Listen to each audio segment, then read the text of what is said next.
Okay. So yesterday we finished the first part of Leininger's theory. So we move on now to the second part, which now will be our major concept. So what we have done yesterday was the meta paradigm discussion and assumptions. However, you will notice, since there are a lot of major and sub concepts to follow, you will notice that it is also present, or it was also discussed in your meta paradigm or in your assumptions area. Okay.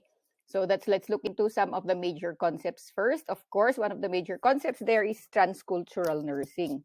So it is defined as learned subfield or branch of nursing, focuses upon comparative study and analysis of cultures with respect to nursing and health illness caring, practice, beliefs, and values. So that when you talk about transcultural nursing, it's always about the health, it's always about the caring, okay, including now the practices, beliefs, and values of our certain client. So that in essence, you will now be having or encountering patients that will be having varied. Okay. However, when you talk about transcultural nursing, you have to achieve this goal of providing meaningful and efficacious nursing care service to people according to their culture values, and health illness context. Okay. So every culture has an health and illness context. They also have values when it comes to culture. So as we have mentioned, cultures can stem out from either ethnicity, religion. So that a typical example of yung sa religion would now be, for example, uh, the the belief of not receiving any blood transfusion. It's because they spiritually or religious teaching wise, it talks about something. Okay. I'm not so sure, but the Jehovah's Witnesses kasi definitely do not accept blood transfusion, and it's part of their doctrine, and hence they now are respecting that, and at the same time the medical professionals should be respecting that as well. Okay. So that is just one example. So another would be ethno-nursing. Okay, it's the study naman of the nursing care beliefs, values, and practices as cognitively perceived and known by a designated culture through their direct experience, belief, and value system. So when you talk about the ethno-nursing, it's the study of the different cultures. So we don't have a study on ethno-culture. However, ethno-nursing, it's basically incorporated in transcultural nursing na subject, wherein which we now incorporate that, for example, your patient is belonging to a certain culture, what is the nursing perspective or what is the nursing intervention on it? That is how we have it in the School of Nursing. However, there is a more targeted subject there, which is ethno-nursing. If you want to go master it on the ethnicity or transcultural nursing, then you can have it as a specialization actually. Okay. But basically, we are covering lang, what we are covering only is the ethnicity, okay, and what is the nursing intervention given now the ethnicity or the uh, cultural membership of our client. Okay. So another major concept is professional nursing care, or basically caring. It is formal and cognitively learned professional care knowledge and practice skills. So you have their acquiring of knowledge and skills formally. So basically, it's the undergoing of the Bachelor of Science in Nursing course. Okay. So basic premise there, or the goal would be to provide assistive, supportive, enabling, and facilitative acts. Okay. So you will be having or encountering this term, assistive, supportive, enabling, and facilitative acts with the different other major concepts and sub-concept. But let's look at the assistive part. It's basically the assisting of your patient, okay? Because what we want is to provide them care, but not totally making them dependent on you. So that assistive care is a must. Supportive, meaning the patient is able to do now, but you are there to support in terms of education, in terms of preparations, in terms of when you say preparation, preparing the environment, preparing the materials needed, preparing the emotion, ganon. Enabling, meaning it's increasing now the capacity of the patient. Okay, for clients who do not believe in their capability or who has lost belief or trust in themselves because of a certain condition, like for example, a motor accident or a vehicular accident, making them so sad and useless. Enabling would entail nurses encouraging now the patient to maximize whatever potential that is left. Okay. Facilitative acts, it's making things easy for your patient. So, for example, you have their coordination, you have their endorsing. So, when you say coordination, you now talk to other healthcare professionals for the easy access now of your patient. Referral, so when you say referral, you now suggest, for example, a doctor or a service or a treatment, suggest lang because of course it's still up to the patient to choose whatever it is that she will be undergoing in terms of treatment, in terms of doctor choosing, in terms of medication, for example. Okay. Or for another individual. Okay. So these are the acts that we should be acting on or we should be doing as a nursing professional. Okay. This is now used also to the groups, individual or group. Okay. So that when you say individual, it's the individual patient. When you say a group, it is, for example, a community, a group of people, or a population, for example, nursing mothers. Okay. The aim is to improve now human health condition. Okay. Disability, meaning, of course, not to improve disability, but to lessen the effects of disability. Life way, or the way they live their life, or work with dying patients. So that is included. Why? Because everybody naman will be dying. We're in which, or there will always be patients who will be undergoing this, and we cannot stop it from occurring. However, we can work on, as we have always been mentioning, dignified death or a satisfying death for patients. Okay, so that is the professional nursing care. Another is the cultural congruent care. Okay, those cognitively based assistive, supportive, facilitative, enabling acts again. Okay, decisions now tailor-made to fit with the individual, group, or institutional cultural beliefs. So basically, whatever we are implementing should now be adhering or satisfying to the culture of your patient. Okay? So that it has to be meaningful, beneficial, and satisfying for the groups or for our clients. Basically, again, stemming out from the healthcare or well-being services.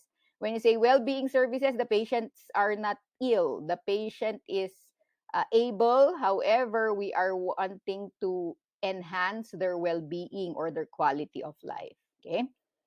Next is worldview. So it's a way in which people look at the world or at the universe and form a picture of value stance about the world and their lives. So notice that different citizenships, different ethnicity or different race will now be having different worldviews. Okay. And it's up to us now to know and understand or adjust to the worldview now of these different patients. You don't need to, what do you call this? You don't need to agree with their worldview. It's just that we now have to adjust so that both will now be, both meaning you and your patient will now be working flawlessly in a way for their health care. Okay.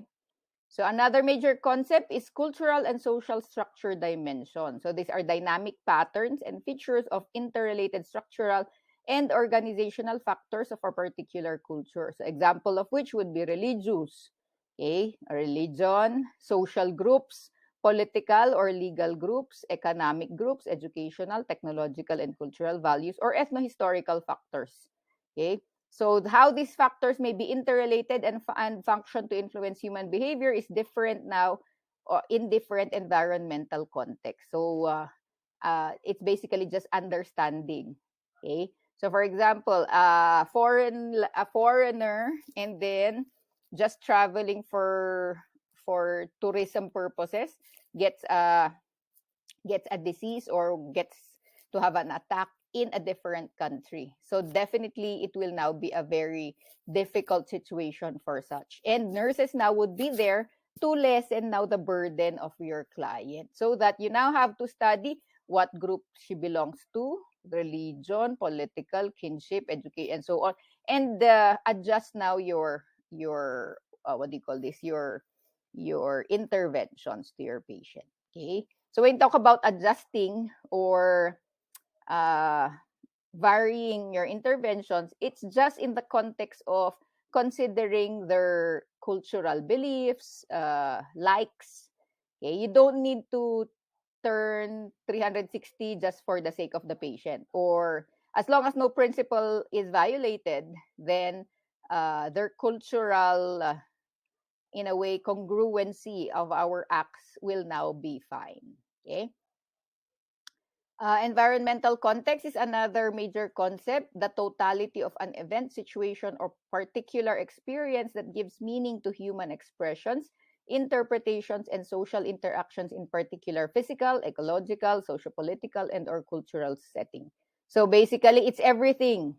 Mapa event, it may be an event, it may be in a situation, it might be an experience that gives an experience to an individual, okay, where she will be having interpretations or where she will be having emotions. So all of that are environmental context, okay? So the mere entry of a hospital is an environmental experience.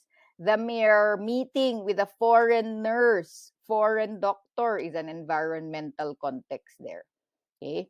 The mere looking at a hospital that has no English alphabet is an environmental context.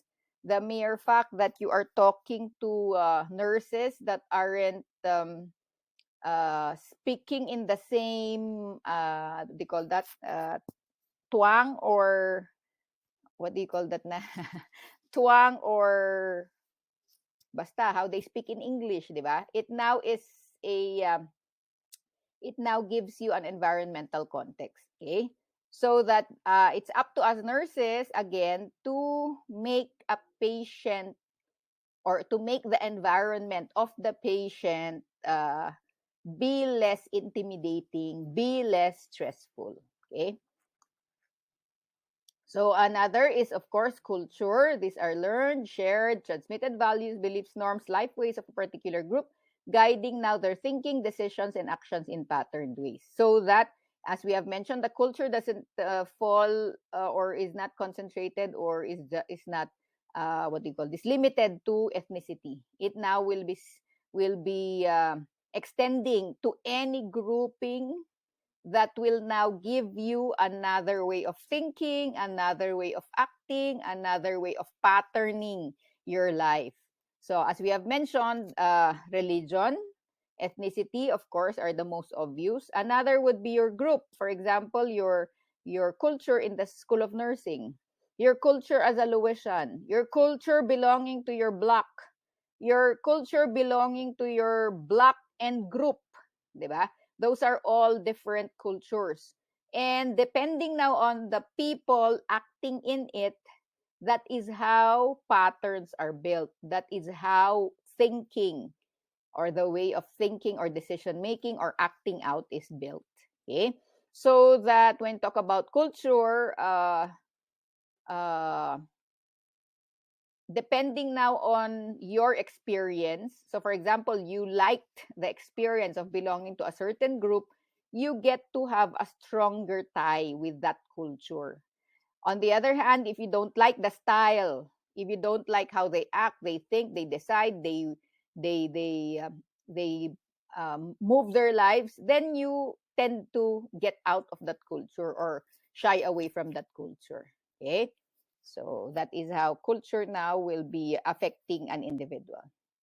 Culture care, on the other hand, is a subjective and objectively learned and transmitted values and patterned ways that assist, support, facilitate, enable another individual or group to help maintain their well-being, health, improve their human condition, life way, or to deal with illness, handicaps, or death.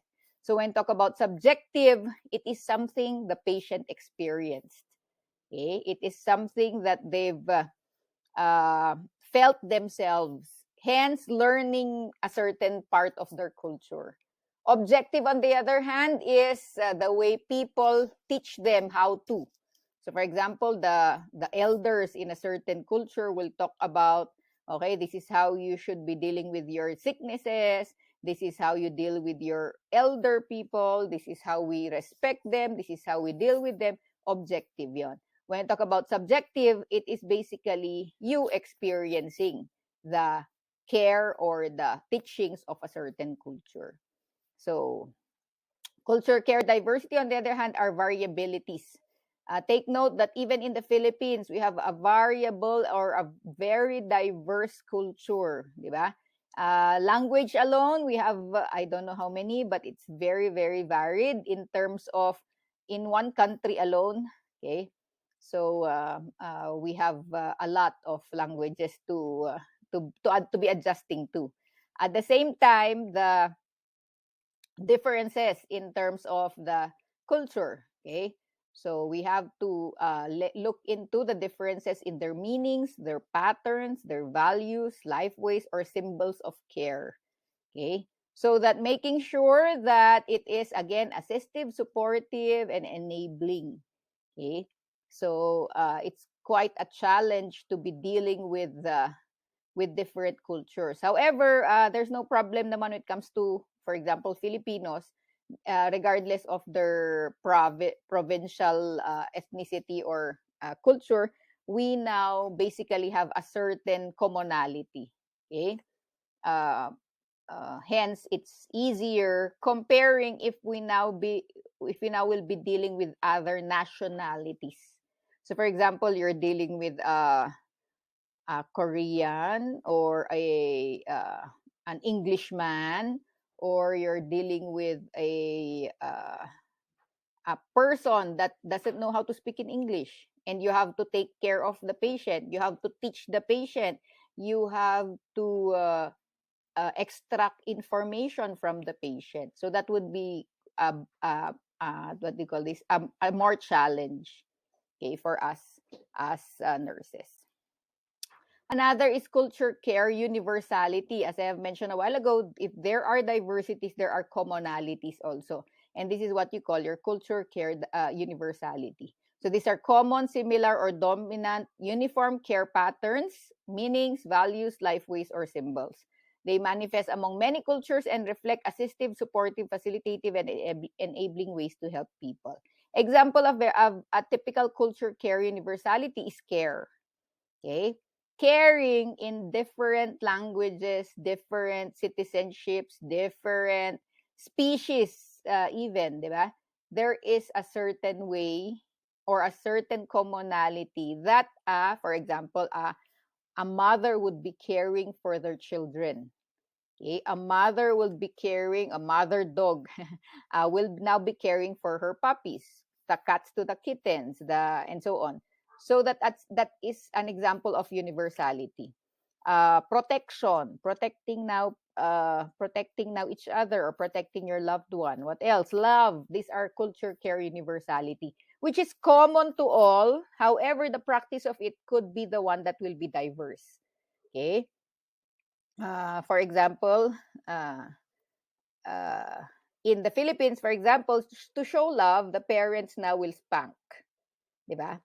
That's the way we show our love. However, for other countries, they are not allowed to spank. That is how they show their love. Okay, so that is a common culture of love. However, it is expressed in different ways. So all you need to do is to understand their culture. So for example, you're going now to the States and will be spanking now your children. Rest assured you you can have a 911 waiting outside or something to that effect, because it's not allowed or it's not a very common thing in the States to spank their children, okay, or to physically harm. Actually, spanking is physically harming their children. However, in the Philippines, we have a way of physically harming our patients or our children the loving way. For example, spanking them on the butt, di ba? That is a common thing that will just spark a something in our children. Okay, Although, again, these days, it's not that common. Unlike in our generation, belts. Belting is a must.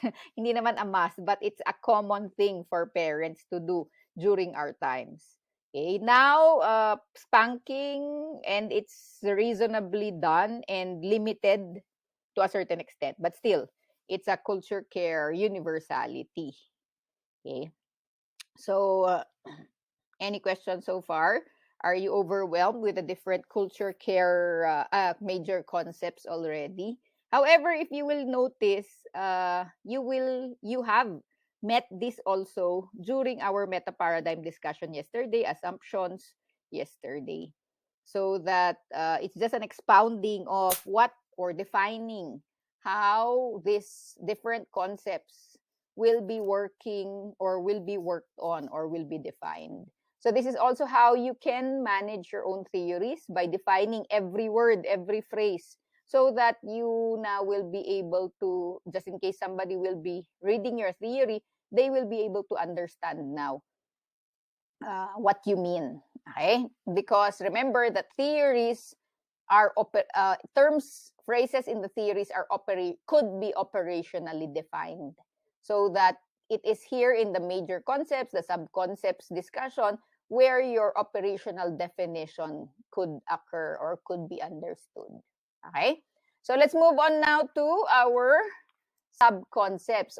These are the past slides were major concepts. This following slides would be your sub-concepts. Again, if you will notice, you have heard it already either yesterday or this first 30 minutes. Okay? Again, it's because it's just defining, expounding on some of the concepts within the theory. So let's talk about the generic care systems, or the folk or lay care systems. So these are culturally learned and transmitted indigenous. Folk meaning home-based knowledge and skills. This is to provide acts toward or for another individual, group, or institution with evident or anticipated needs to ameliorate or improve a human life, lifeway, health condition, or to deal with handicaps and death situations. Example of a generic care system. Postpartum. Have you heard of tanggad? Tanggad is just basically caring for a postpartum or bagong panganak, newly delivered mother, the traditional way. Okay? So that's it. However, if you talk to doctors nowadays, they would not encourage all the practices that is taught in tanggad, or that's being practiced in tanggad. Okay? A typical example of which would be not bathing for 10 to 14 days. Okay? But there is a premise there that is not naman dirty or something. It's because you have to be sponge bath for the 10 to 14 days instead of you pouring water on your skin or bathing directly.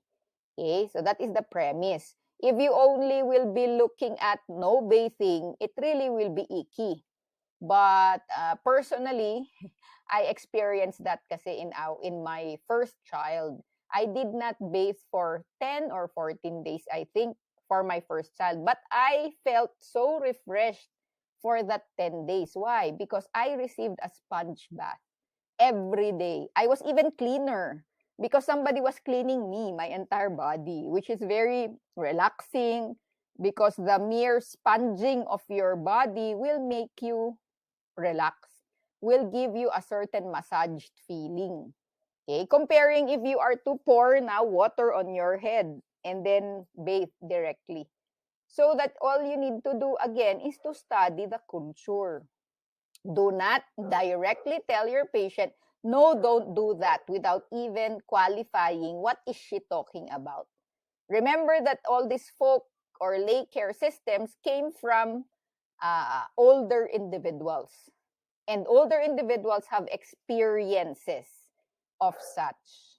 Okay? Which is true, I believe, because I'm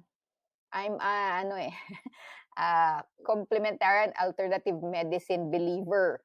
So that when you talk about a sickness, I don't usually pop in meds, or I don't believe in popping up meds right away. It's just identifying what went wrong, what I did wrong, what I am not doing anymore, and correct it before popping in meds. Okay? So that, for example, a folklore would say that the tanggad would involve not bathing. You now will be asking, how then will you be cleansed? And that was, the explanation was sponge bath. Sponge bath by a certain experienced, because the one who performed tanggad, meaning it's a postpartum traditional care, who made that was the grandmother of my husband. Unfortunately, she was not able to do that already for my second and third children. And I felt something. I felt something. I felt that I was pampered and cared for and more relaxed during my first pregnancy or delivery more than the second and the third because I was already alone. Okay? So that is from my own perspective. That's from my own experience. So that the tanggad or the traditional postpartum care should also be done by somebody experienced. Because if no, then the folk care system might now be what do you call this? Might now be correlated as something not good or bad. Okay? So that actually is the problem with folk or lay care systems. It's the consistency. It's the experience or the expertise of the one giving now the care system.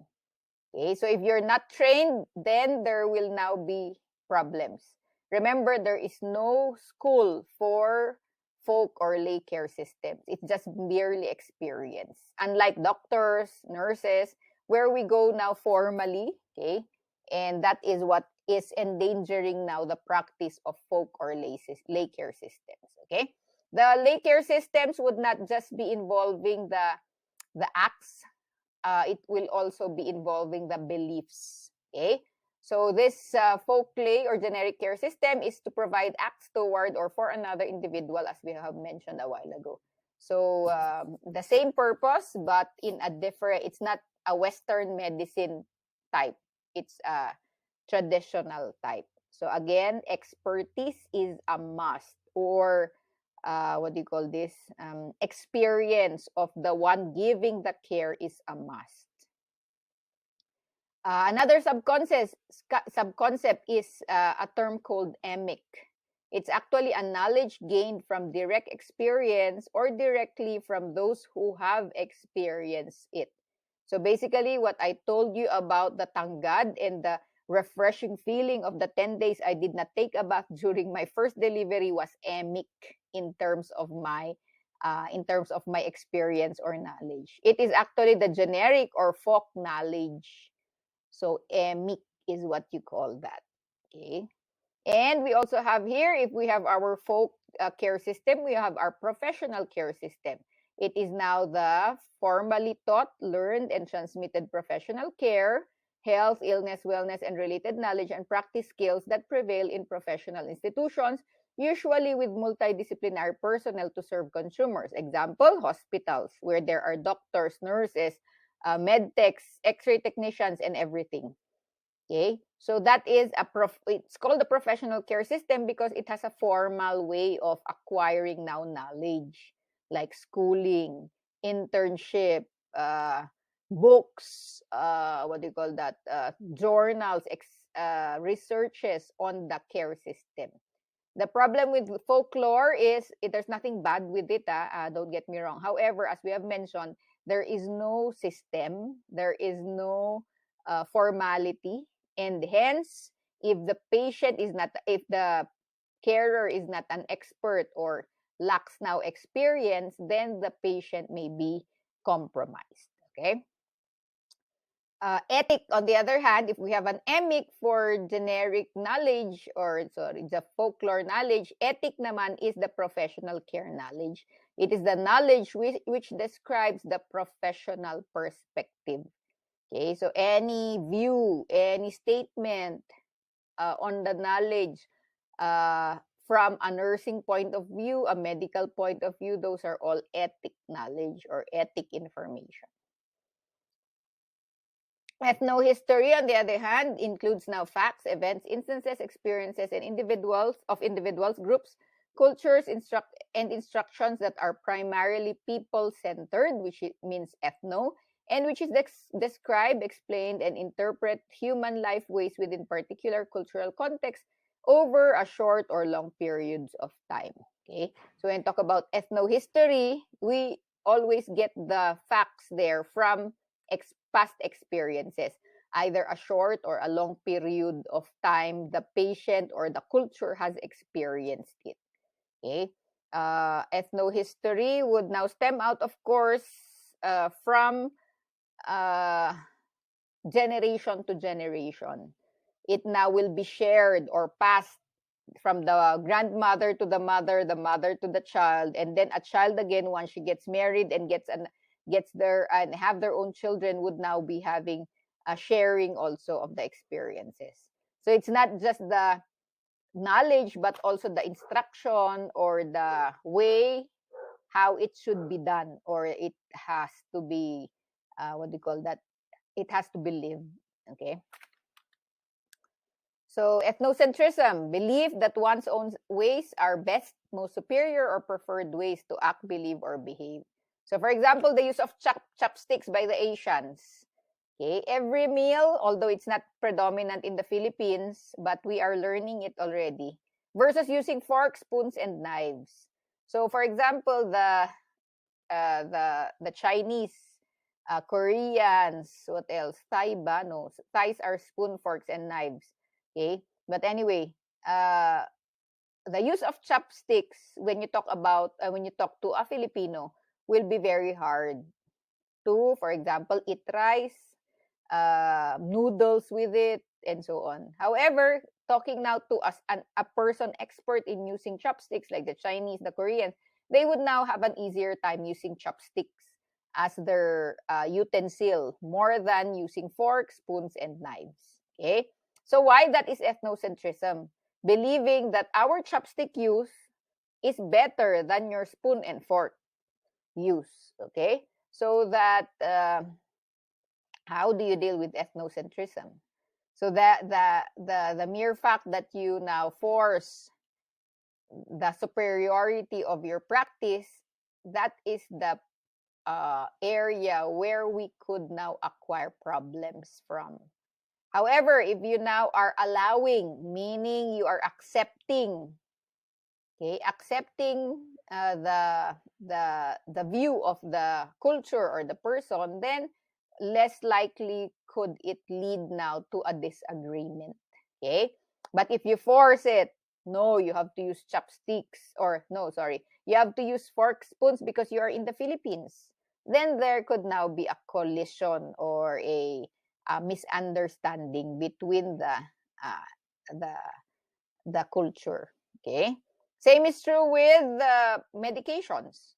So, for example, a patient would now be managing fever um, using just not paracetamol, but just the natural ways of expressing or removing the heat in the body. The doctor might, or the medical professional might now uh, disagree with just alternatives, like for example the tepid sponge bath only and so on. No, you have to make use of paracetamol too. If you are culturally not into Western medicine immediately or early on in the disease, then you could now argue with the doctor. No, doc, I have to do this first, and if it doesn't work, that's the only time I will use or have paracetamol. And then the doctor would persist and then will force. Okay, that now could lead to a misunderstanding. Okay, so what are we to do if there is ethnocentrism? Because there will always be ethnocentrism. We just have to respect, acknowledge, and then respect now the value or the culture. However, aside, as we have mentioned before, we have now to explain. We have now to make our patients know the effect. Okay, so what is the effect of not having paracetamol and just having just the tepid sponge bath? Okay, the patient has an infection, uh, an established infection, and it's a strong one. And the tendency of an infection is to really spike the temperature. And if it spikes, it could now lead to convulsion. And once there is convulsion, it could lead now to more complications. If the patient will be understanding that, then the patient will be more likely to believe or to follow you. Okay? But if you just force your knowledge because it's a professional care system, then the patient, especially the elderly, okay, because nga they have their own experiences, they might now be having a clash with the healthcare professionals. Okay? So after all your explanations again, and there is still no acknowledgement from the physician, the patient, then at least we did our part. Okay. For some instances, we even have the patient sign a waiver of ano tawag doon? Refusing treatment or refusing the suggested management. Okay, so if that's the case, then all we need to do is to acknowledge the patient. Okay, make the patient sign, and but of course we still will be managing the patient, or we still will be monitoring the patient. We will not leave them alone just because they do not want to follow. Okay, and it's because their culture was the one followed. So in any case that there will be an emergency, just in case, for example, there will be a convulsion already, definitely it's an emergency thing and we should step in already. Because our goal is to not to satisfy their culture now, but to now satisfy the immediate need of the client. Okay? So good. So another subconcept is care. So in terms of the discussion of care, I placed that, I'm so sorry, it's very crowded, because I want you to now look into the care as a subconcept, as a verb and a noun.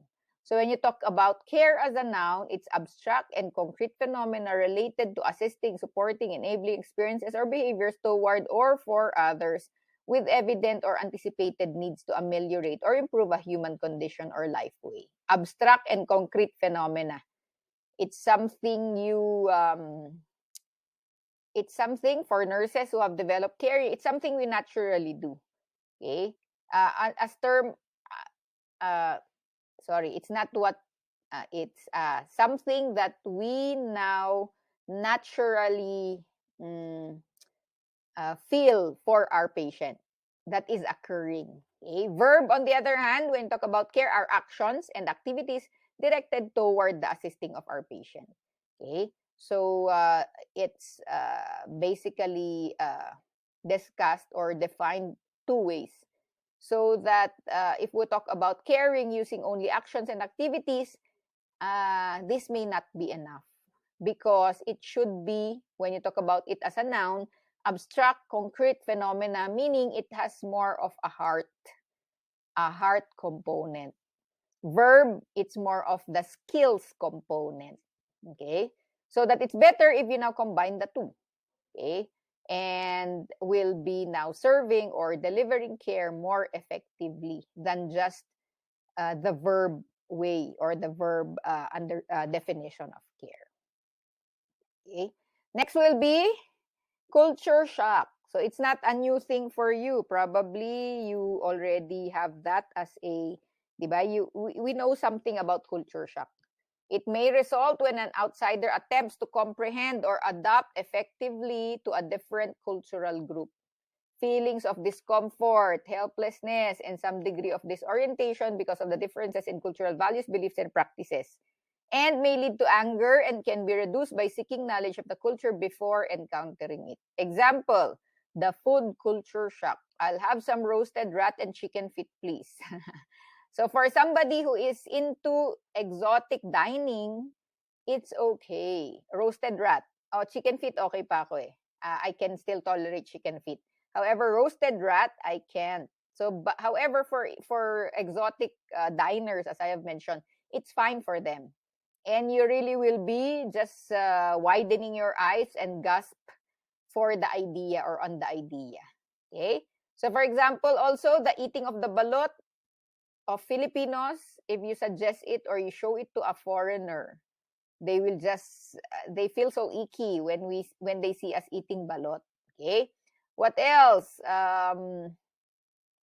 Culture shock. A migrant. So for example, from the Philippines, you will now from Philippines and you came from Manila, which is a very busy city, and you go to in Australia. However, it's in the suburbs of Australia. For suburbs in Australia, I have been told at 4 o'clock or 6 o'clock, their malls already closed. Okay, so if you are from the Philippines, you will definitely get culture shock because remember that after all our work, after all our what do you call this school, we usually or we tend to go outside. We go to the mall, we go to La Cuacha, diba? We go out and relax using now or going now to malls. So if you are somebody who is used to malls after school or after work and find nothing or no malls opened at that time, then you could now feel sadness, you could feel anger because nga it's nothing uh, compared to the Philippines. Okay? So Philippines kasi is a very happy country, happy-go-lucky to that extent. We are consumerism. We're into consumerism, I mean. And the Australians, although not in, of course, not in the city like I mean, the advanced cities like Sydney. Okay, so for example, you go to the suburbs and then you see now those types of practices. Okay, or when you now migrate to an area where there is no, where the sun in Australia, then I think where the sun shines up to 10 o'clock, 11 o'clock in the evening. So that is a culture shock, although it's not their fault because of their location. But the mere fact that you are in that place, you get to be uncomfortable, okay, at that point. So what is by the way, what is the management for that? Knowing now the knowledge of the culture before encountering it. So before you should have migrated to Australia, you should have read on what Australia is, what are their culture, what is the geographic characteristics, and so on. So that you will now be expecting it and not be shocked by it. Okay? Cultural imposition, efforts of the outsider, both subtle and not so subtle, to impose own cultural values, beliefs, behaviors upon an individual, okay, from another culture. So that subtle meaning it's not that obvious. However, in the long run, you will notice, it's like brainwashing the subtle way to follow now a certain culture. So example, a substantial number of patients are treated in currently accepted paradigm while their cultural and religious beliefs concerning their health and medical assistance are not taken into consideration. So for example, those who are anti-vaccination. So in the past pandemic, if you will notice, the Philippines are more accepting of the vaccination. In fact, we even were clamoring for vaccination. However, in other countries, they really are against it, especially the time when they required vaccinations.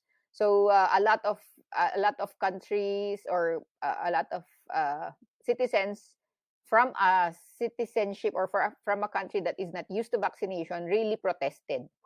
Even the use of the mask. In the States, for example, they are so pasaway or they are so hard-headed as the other Filipino nurses that I know say. And that is why they are having a lot of deaths. It's because of the not wearing of the mask. And it's because they just say that it's not true or I am free to do whatever I do, so I will not wear mask or something. Unlike in the Philippines or in Baguio in particular, we're so into following the protocols, okay? So, yeah. So, as we have mentioned, from the cultural or transcultural nursing theory of Leininger came about the sunrise model. So it is this image here in the I hope you just enlarge it na lang. However, it now is in the slides naman what is in the model. So it is first relevant as it enables nurses to develop critical and complex thoughts towards nursing practice.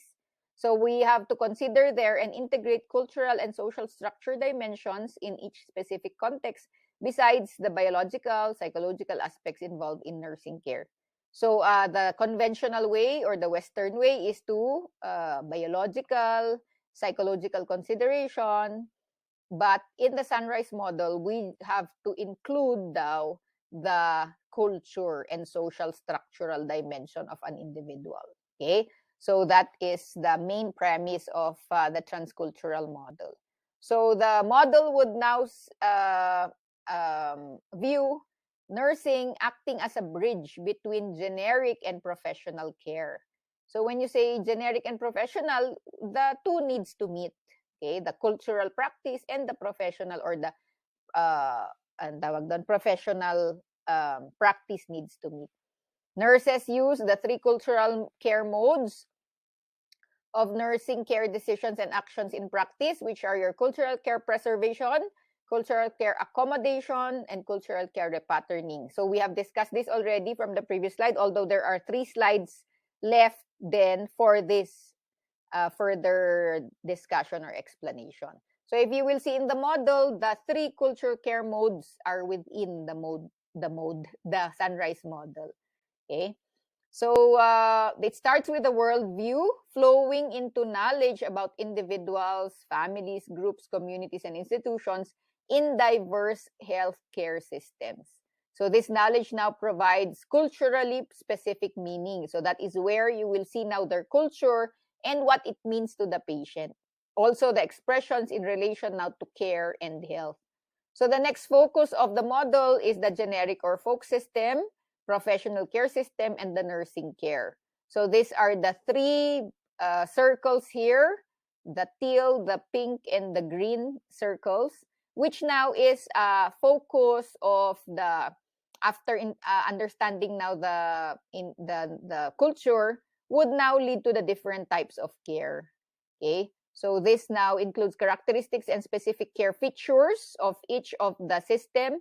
And this information now allows the identification of similarities and differences or cultural care universality or its diversity. So next would be your nursing care decisions and actions, which involve now cultural care preservation. And okay, next would be your nursing care decision and actions, again involving your maintenance, okay, accommodation, cultural care repatterning. Okay, so it is in these 3 types of care where our nursing care is delivered. So how do we deal with the culture? Do we preserve it? Do we accommodate it? Or do we repattern it?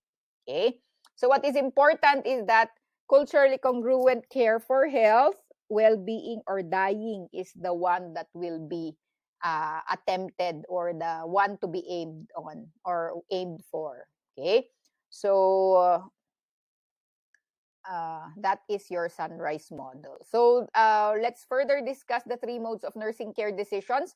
It is this one, okay, the one included in our Sunrise model, the three types of caring that the nurses will be delivering care with. Okay, so we have discussed this actually already. So this is your culture care preservation or maintenance, okay, also known as assistive, supportive, facilitative, enabling professional care and decisions, helping people of particular culture to retain and or preserve relevant care values. Okay, relevant care values, so that if it's not relevant, it doesn't belong here in the maintenance.